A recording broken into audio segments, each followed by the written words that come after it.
I never thought cleaning a restaurant at night would be anything but boring.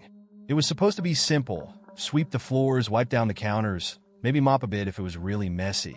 The place I got hired at was an old diner, a bit out of town where hardly anyone goes at night. Seemed perfect for me, especially since I like the peace and quiet after dark. But from the first night, something felt a little off. It was a small place, with that classic 1950s vibe. Red booths, checkered floors, and those vintage signs on the walls. It wasn't anything fancy, but it had character. I got there just after midnight, the time they told me to show up, and the first thing I noticed was how still everything was. No cars in the lot, no customers. Just me and the sound of the old fridge humming in the kitchen. I put on my headphones, cranked up some music, and got to work. Things started off normal enough. I swept the dining area, wiped down the tables, then headed into the kitchen to clean up. It was a bit of a mess. Grease stains on the stove, crumbs on the counters, the usual. I figured it'd take me a couple of hours, tops. That's when I heard the first noise. It was faint, almost like metal scraping against metal, coming from somewhere deeper in the kitchen. I paused my music and looked around. There wasn't anyone else in the diner. I was sure of it. I had checked the whole place when I came in. Maybe it was the ventilation system or something shifting in the fridge, I told myself. Old places like this make weird noises all the time, right? I shrugged it off and went back to work. A few minutes later, I heard it again, this time louder, like something metallic had been dropped. It came from the direction of the pantry. I glanced over, but the door was closed. Nothing seemed out of place. Okay, maybe I'm just imagining things, I muttered under my breath, trying to shake off the feeling that something wasn't quite right. I kept cleaning, but I couldn't shake that creeping feeling like I was being watched. Every time I turned my back, it felt like something or someone was right behind me, just out of sight. I kept glancing over my shoulder, but every time, the kitchen was empty, just as it should be. It was probably just my nerves. It was my first night after all. But as I reached for the mop to start on the floor, the lights flickered. It was quick, barely noticeable, but enough to make my heart skip a beat. I looked up at the ceiling lights, but they stayed on after that, steady as ever. Great! Now the power's acting up, I muttered, rolling my eyes. I tried to convince myself it was nothing. Old buildings have old wiring, right? No big deal. But when the lights flickered again, this time lasting a few seconds longer, I felt a chill run down my spine. It was getting harder to brush off. I finished mopping and decided to take out the trash, hoping some fresh air would clear my head. But as I wheeled the garbage bin to the back door, I noticed something strange. The door, which had been shut when I got there, was slightly ajar. I stopped in my tracks. Did I leave this open? I thought. No way. I was sure I had closed it when I came in. I stood there for a moment, staring at the door, wondering if maybe someone had snuck in without me noticing. But that didn't make any sense. I would have heard something, right? I walked over to the door, pushed it shut, and locked it. My hands were shaking, though I didn't want to admit it to myself. It's just an old building, I told myself again, nothing to be scared of. But the weirdest part? As soon as I locked that door, everything went quiet. Like really quiet. No more humming from the fridge. No clattering from the pans hanging on the wall. Just dead silence. It felt like the whole place was holding its breath. I stood there for a moment, trying to gather my thoughts, when I heard it. A soft, almost inaudible creak, like footsteps slowly moving across the floor behind me. I spun around, my heart racing, expecting to see someone. But there was no one there, just the empty kitchen, the countertops gleaming under the dim lights. I couldn't explain it, but something didn't feel right. It was like the air had gotten heavier, thicker. I felt like I was being watched, like something was lurking just out of sight, waiting for me to let my guard down. I grabbed my phone, opened the flashlight app, and shone it around the room. The beam of light cut through the darkness, but all it showed was the same empty kitchen I'd been cleaning for the past hour. Get a grip, I whispered to myself, trying to steady my breathing. You're just freaking yourself out for no reason. I turned off the flashlight and decided to finish up as quickly as possible. But no matter how much I tried to ignore it, I couldn't shake the feeling that something was off. And that faint noise, that scraping metal sound, kept coming back, like it was following me around the kitchen.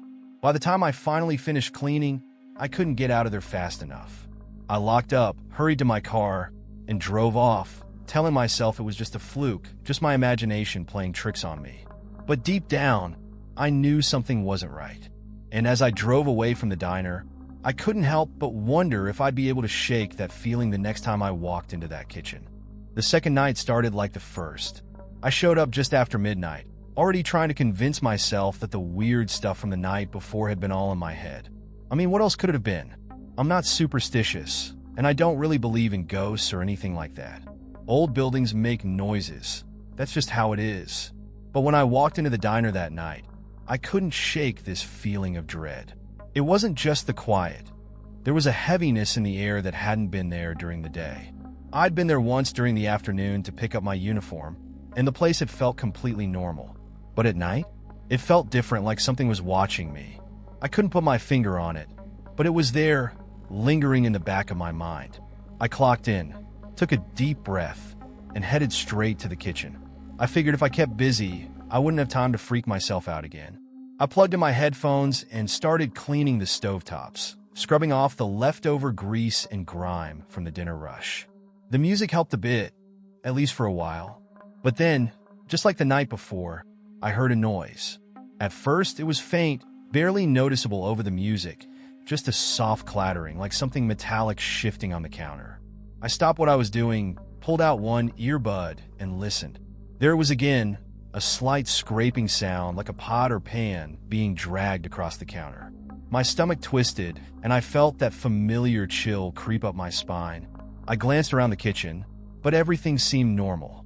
The pots and pans were hanging in their usual spots. The counters were clear except for my cleaning supplies. I stood still for a moment, listening intently, waiting for the sound to come again. When it didn't, I shook my head, forcing myself to move on.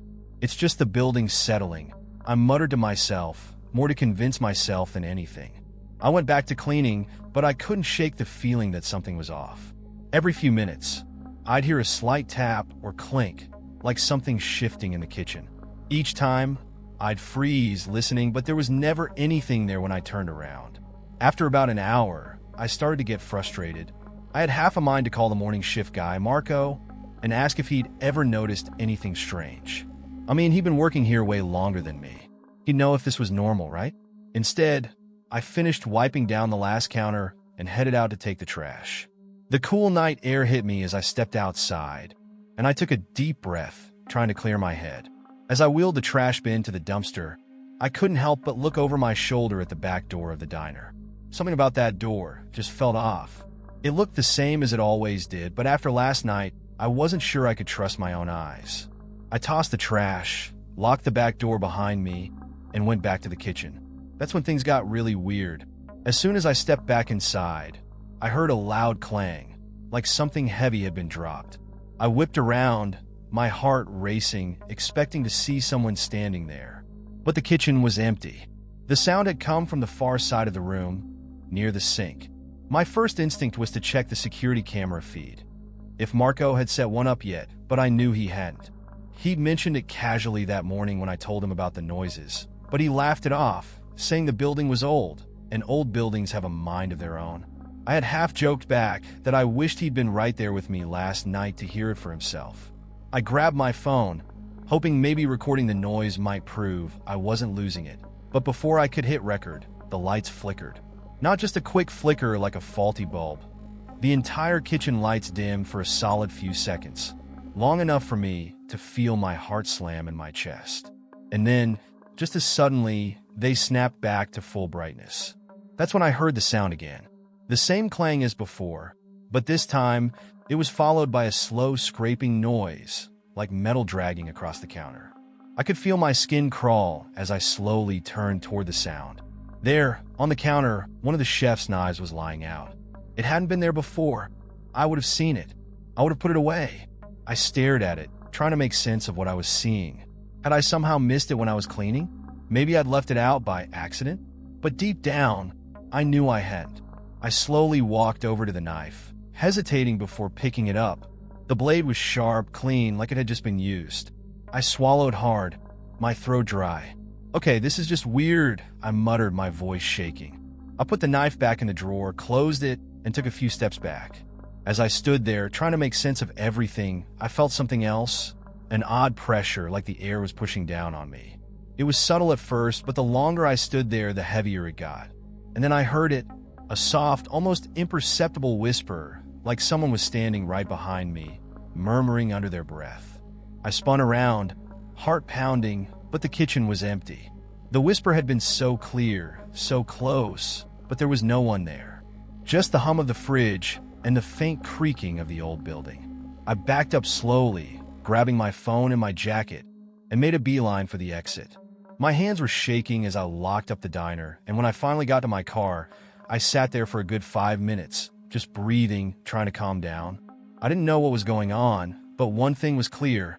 Something wasn't right in that kitchen, and I wasn't sure I wanted to stick around long enough to find out what it was.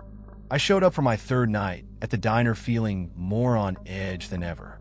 After the noises, the flickering lights, and the knife on the counter, I was starting to wonder if this job was even worth it. It was good money for a few hours of work, but something just felt wrong about being in that kitchen at night. Still, I wasn't the type to give up that easily. So I told myself I was being ridiculous, that it was just an old building making weird noises.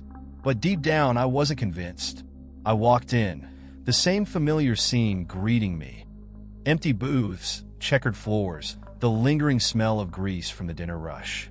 Everything looked normal like it always did, but that heaviness in the air hit me the second I stepped inside the kitchen. It was almost like the building itself was holding its breath, waiting for something to happen.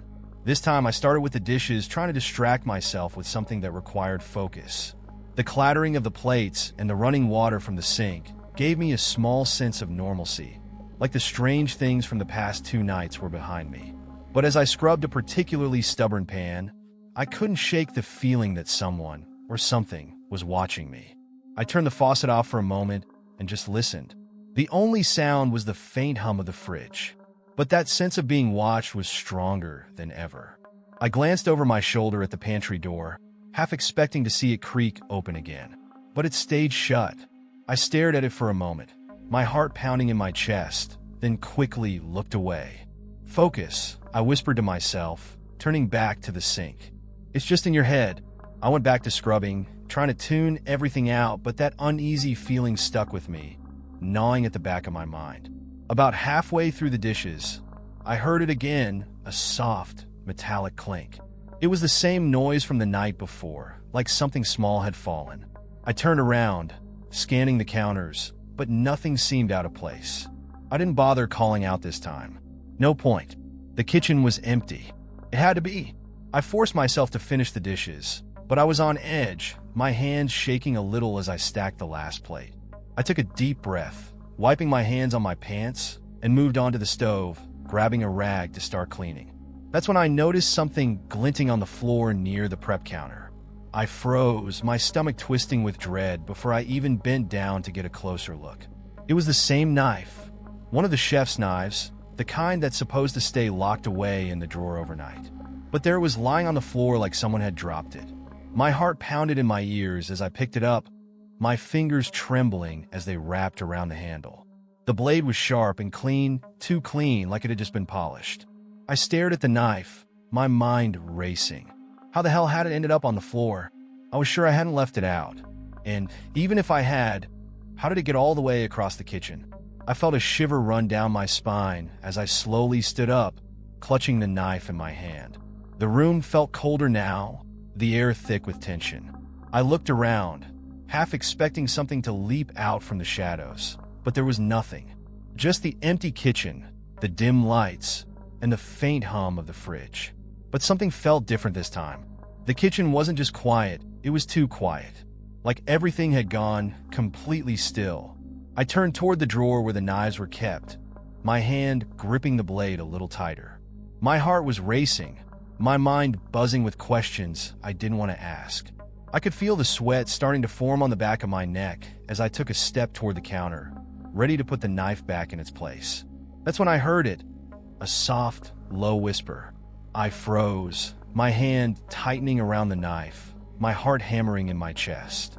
The whisper was faint, barely audible, like someone was standing right behind me, breathing softly into my ear. "Who's there?"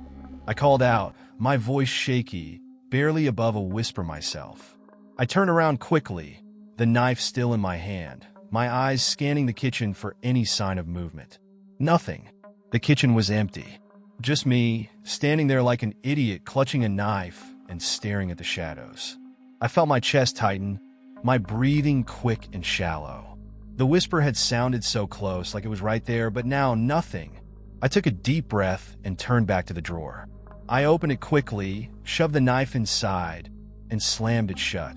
I wasn't going to stand around and wait for whatever was messing with me to show itself. I needed to get out of there. I grabbed my phone and checked the time. 2 a.m. I still had a couple of hours left on my shift, but there was no way I was staying in that kitchen any longer than I had to. I figured I could finish up at the dining area and leave a little early. No one would notice, right? I hurried through the rest of my tasks, trying to ignore the heavy feeling that seemed to press down on me with every passing minute. I kept glancing at the knife drawer, half expecting it to open on its own, but it stayed shut. The whisper didn't come back, and the lights stayed on, but the tension in the air never let up. By the time I finally finished, my nerves were shot. I grabbed my jacket, clocked out, and practically ran to my car. As I drove away, I couldn't help but glance in the rearview mirror at the diner, its dark windows reflecting the dim streetlights. I didn't know what was happening in that kitchen, but one thing was clear. Something wasn't right. And I had a feeling that whatever it wasn't going to let me go so easily. The next morning, I was seriously debating quitting. The knife, the whispers, it was getting too much. I couldn't keep telling myself it was nothing. But the truth is, I needed the money, and jobs in our town weren't exactly falling into my lap. So, I dragged myself into the diner during the day to talk to Marco, the morning shift cook, about what had been happening. I figured maybe he could give me some answers, or at least reassure me that I wasn't losing my mind. I found him in the back, prepping for the lunch rush, chopping vegetables like it was just another day. I stood there for a second, not sure how to start the conversation. How do you explain that the place you work at feels haunted without sounding completely nuts? Hey Marco, you got a second? I finally said, walking over to the counter. He glanced up, wiping his hands on a towel. What's up, man? You look like you've seen a ghost. Yeah, well, maybe I have, I muttered, half joking, but the look in my eyes must have told him I wasn't playing around. Marco frowned, leaning against the counter. What do you mean? I hesitated for a moment before spilling everything. The weird noises, the knife, the whispers. I didn't hold back this time. He listened quietly, his expression slowly shifting from amused to concerned. When I finished, he stayed silent for a moment, scratching his chin. That's weird, he said slowly. I've been working here for years, never heard of anything like that happening. Maybe it's just the building settling, you know? I shook my head. I thought that too at first, but this isn't just some creaky floors, Marco. Knives don't move on their own, and people don't whisper out of thin air. He sighed, rubbing the back of his neck. All right, tell you what, I'll lock the place up tighter tonight. I'll check all the doors, the windows, everything. If someone's messing with you, we'll catch him. It wasn't exactly the answer I wanted, but at least Marco was taking me seriously now. The idea of someone breaking in seemed far-fetched, though. Why would anyone sneak into a diner just to move knives around and whisper? But it was better than thinking about the alternative, that something else was happening, something I couldn't explain. That night, when I showed up for my shift, I noticed Marco had followed through. Every door was locked tight, and he'd even put new deadbolts on the back entrance. The windows were shut and secured, and the whole place felt more contained, like I was locked in there with whatever had been messing with me. I wasn't sure if that made me feel safer or more trapped. I clocked in and headed to the kitchen, already feeling that familiar tension in the air. The lights buzzed faintly overhead, casting a cold glow across the stainless steel counters. Everything seemed quiet, but that didn't mean much in this place. I started cleaning as usual, but I couldn't stop glancing over my shoulder, half expecting the pantry door to creak open or something to fall off the counter. It felt like I was waiting for the next strange thing to happen. It was just a matter of time. Around 1 a.m., the lights flickered again, just like the nights before.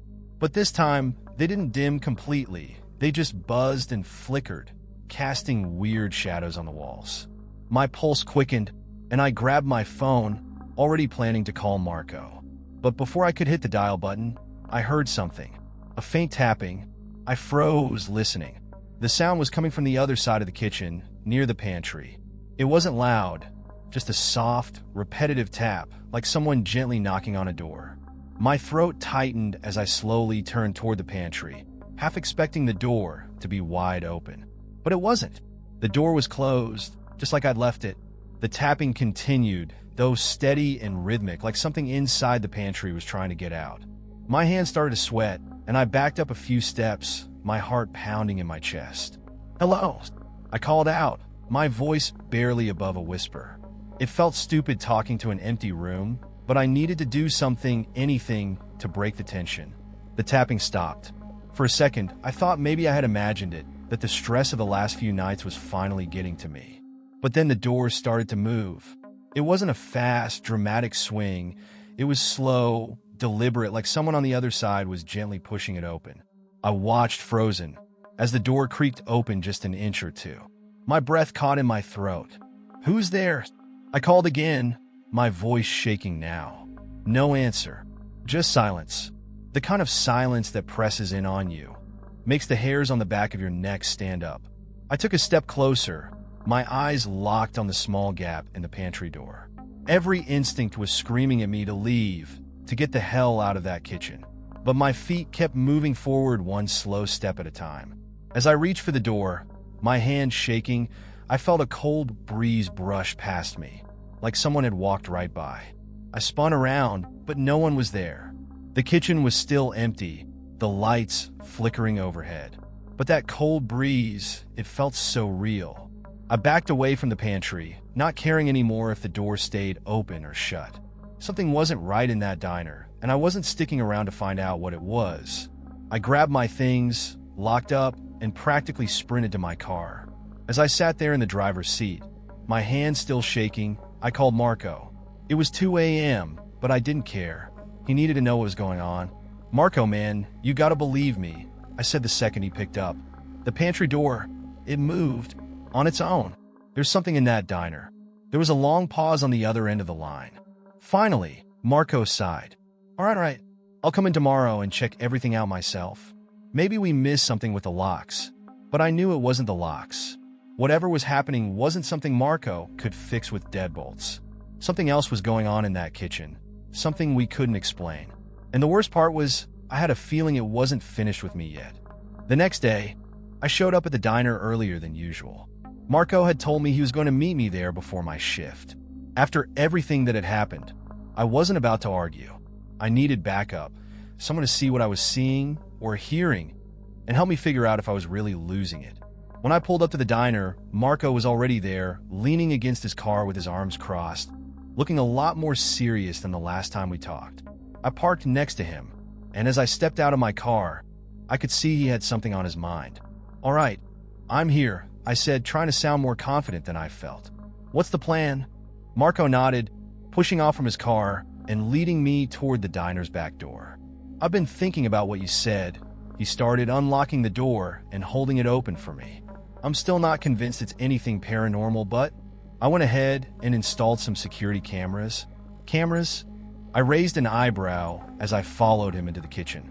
"Yeah," Marco said, pointing up at the corners of the ceiling. "I put them in the kitchen, the pantry, and outside near the back door. If someone's sneaking in and messing with you, we'll catch them on video." I looked around, spotting the small, black cameras mounted discreetly in the corners of the room. I wasn't sure if I should feel relieved or more nervous. It was a good idea, but what if the cameras caught something I didn't want to see? "Okay, so we'll watch the footage?" I asked, wiping my hands on my jeans, trying to act casual, even though my mind was racing. The idea that someone could have been sneaking around without me noticing was unsettling. But I knew deep down it wasn't that simple. Marco shook his head. "Not tonight. I set them up to record everything. So if anything happens while you're working, I'll check the footage tomorrow. I want to see if we're missing something." I nodded, feeling a little better knowing the cameras were rolling. If anything weird happened, at least I'd have proof. But there was still this nagging feeling in my gut. Something told me that whatever was going on wasn't going to show up on a security camera. "All right, I'll do my usual round," I said, trying to sound more confident than I felt. "And if something happens, I'll call you." Marco gave me a reassuring pat on the back. "You got this, man. Just do your job like you always do. We'll figure it out." With that, he left, leaving me alone in the kitchen again. The lights buzzed faintly overhead, casting that familiar sterile glow over the stainless steel countertops. Everything looked just like it always did, but that feeling, the heaviness, the pressure in the air, it was still there lurking beneath the surface. I tried to focus on my tasks, hoping the work would distract me. I started by cleaning the stovetops, scrubbing down the counters, sweeping the floor. The whole time, I kept glancing up at the cameras, wondering if they'd catch something I couldn't see. By the time I finished the dining area, it was already 1 a.m. I was about to start on the dishes when the lights flickered, just like they had the last few nights. My stomach dropped, but I kept moving, telling myself it was just a coincidence, faulty wiring or something. That's when I heard it again, the faint tapping noise. This time, it was more distinct, like someone gently knocking on a wooden surface. I froze, listening carefully. The sound was coming from the pantry, just like before. My heart started pounding in my chest as I grabbed my phone and texted Marco. "Me asterisk, it's happening again." The tapping. Same spot. Near the pantry. I stared at the screen, waiting for his response, but the tapping continued. Slow and steady, like a clock ticking in the quiet of the night. After what felt like forever, my phone buzzed with Marco's reply. "Marco asterisk, check the pantry. The cameras should be recording. If something's there, we'll see it." I stared at his message, dread building in my gut. I didn't want to go near that pantry again, but I knew I had to. I couldn't avoid it forever. Besides, the cameras were rolling. If there was something in there, I'd have evidence. Taking a deep breath, I made my way toward the pantry, my hands shaking as I reached for the door. The tapping stopped as soon as I got close. I stood there for a moment, staring at the door handle, my pulse racing in my ears. Everything in me screamed to turn around, but I forced myself to grab the handle and pull the door open. Inside, everything looked normal, just shelves of canned goods, spices, and a few boxes of supplies. Nothing was out of place. No sign of anyone or anything that could have made the noise.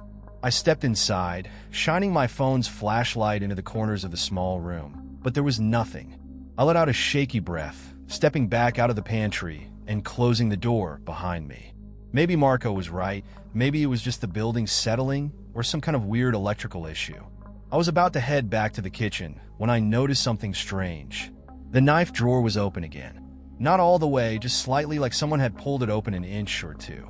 My blood ran cold as I walked over to it. I hadn't touched the drawer since I arrived.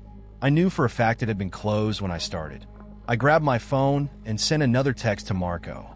"Me asterisk knife, drawers open." I didn't touch it. His reply came almost immediately. "Marco asterisk, stay there. Don't touch anything. I'll check the footage tomorrow." I stared at the drawer, my heart pounding. I didn't want to stay there any longer, but I knew Marco was right. We needed to catch whatever was going on. I stepped back, giving the drawer a wide berth, and went back to my cleaning, trying to ignore the way the hairs on the back of my neck stood on end.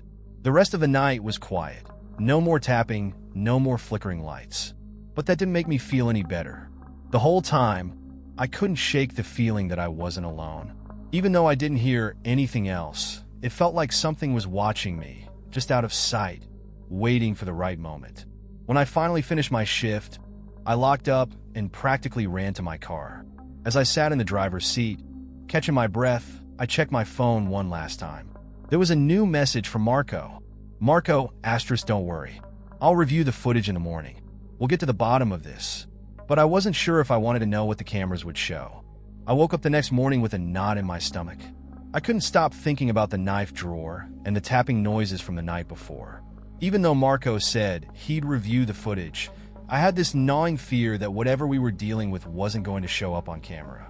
But I needed answers, and Marco was the only person who could give them to me. By the time I made it to the diner, it was already late morning, and Marco was there, sitting in the back booth with his laptop open. He looked up when I walked in, his face serious, maybe a little pale. "I've been going through the footage," he said without any small talk, waving me over. "You need to see this." I slid into the booth across from him, my heart thumping in my chest. "What did you find?" Marco turned the laptop toward me, pressing play on a video. It was from one of the cameras he had set up in the kitchen, the one that had a clear view of the pantry and the counter with a knife drawer. I leaned in, watching as the footage showed me going about my routine, cleaning the stove, wiping down the counters. Everything looked normal at first, just like I remembered it. Then, at around 1 a.m., the lights flickered just like they had when I was there. My stomach tightened as I watched myself pause, look around, then go back to work, clearly uneasy. But then, something I didn't expect happened. The camera showed the knife drawer closed, just like it had been when I started. But slowly, without anyone touching it, the drawer slid open. Not fast, not with a jerk, but slowly, like someone was gently pulling it from the inside. I watched, wide-eyed, as the drawer stopped about 2 inches open. My own body, visible on the screen, didn't notice a thing. I was on the other side of the kitchen, completely oblivious. Marco paused the video. "You didn't touch it, right?"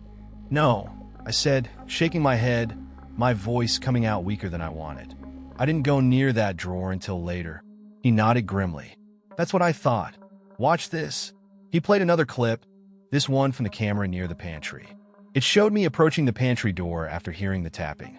Just like before, everything seemed normal at first. But as I stood in front of the pantry, reaching for the handle, the door moved on its own. It creaked open, just a crack the same way it had the night before. I hadn't imagined it. I wasn't going crazy. But then, just as I stepped back, something else happened. At first, it was subtle, a dark shadow, barely visible in the corner of the screen. It hovered near the pantry door, shifting slightly, like smoke caught in a draft. But as I watched, the shadow grew more distinct, taking on a vaguely human shape. It moved slowly at first, then faster, darting toward the counter where the knife drawer was. My blood ran cold as I watched the shadow pause near the drawer, then disappear. For a few seconds, neither of us spoke. I stared at the screen, trying to make sense of what I'd just seen, but there was no logical explanation. Whatever that shadow was, it wasn't human. Marco sat back, running a hand through his hair. "I don't know what the hell that is, man. I've been working here for years, and I've never seen anything like this." I swallowed hard, my mind racing. "Do you think it's a ghost? I mean, it has to be, right?" He shook his head. "I don't know. Could be. All I know is something's not right in that kitchen." I sat there for a moment, trying to process everything. The shadow, the moving drawer, the tapping, it all felt connected, but I didn't know how. Then something clicked in my head. "There's something I need to show you," I said suddenly, standing up from the booth. "I found something in the pantry the other night. I didn't think much of it at the time, but now, maybe it explains all of this." Marco followed me as I led him to the pantry, the same one where I'd heard the tapping. I pushed the door open, my hands shaking a little as I stepped inside. I knelt down, reaching into the corner where I had found the old photograph the other night. I'd left it there, too creeped out to even think about it. But now, with everything that had happened, I had a feeling it held more significance than I'd realized. I pulled out the dusty photograph and handed it to Marco. It was an old black and white photo of a family standing in front of the diner's kitchen. 3 people, all smiling. But the man in the middle, the one wearing the chef's hat, stood out. He looked proud, his hand resting on the stove behind him, as if the kitchen was his prized possession. "That's the original owner, isn't it?" I asked, my voice barely above a whisper. "The grandfather of the current owner?" Marco studied the photo, his brow furrowed. "Yeah, that's old man Jameson. He opened this diner back in the 1950s. Ran it himself for years before he passed." I nodded slowly. I think he never left." Marco looked up at me, confusion in his eyes. "What are you saying?" "I don't think the diner is haunted by some random spirit," I explained, my voice steadying as the pieces started to fit together. "I think it's him, Jameson. He's still here, still watching over his kitchen." The more I said it out loud, the more it made sense. The strange noises, the knife, the whispers, it wasn't something malicious. It was someone who cared about this place, someone who had put everything into it. Maybe he wasn't ready to let go. Marco stared at the photograph, then at me. "So you think he's the one moving stuff around? The one making the noises?" I nodded. "I think so. He's not trying to scare us. He's just still running the kitchen in his own way. Marco was quiet for a long moment. Then he let out a slow breath, nodding. Makes sense, I guess. This place was his life. We stood there in silence for a while, the weight of everything sinking in. I wasn't sure how to feel, relieved, scared, confused. But one thing was clear. Whatever was happening in the diner, it wasn't dangerous. It was just Jameson. The tapping noises and the flickering lights stopped after that night.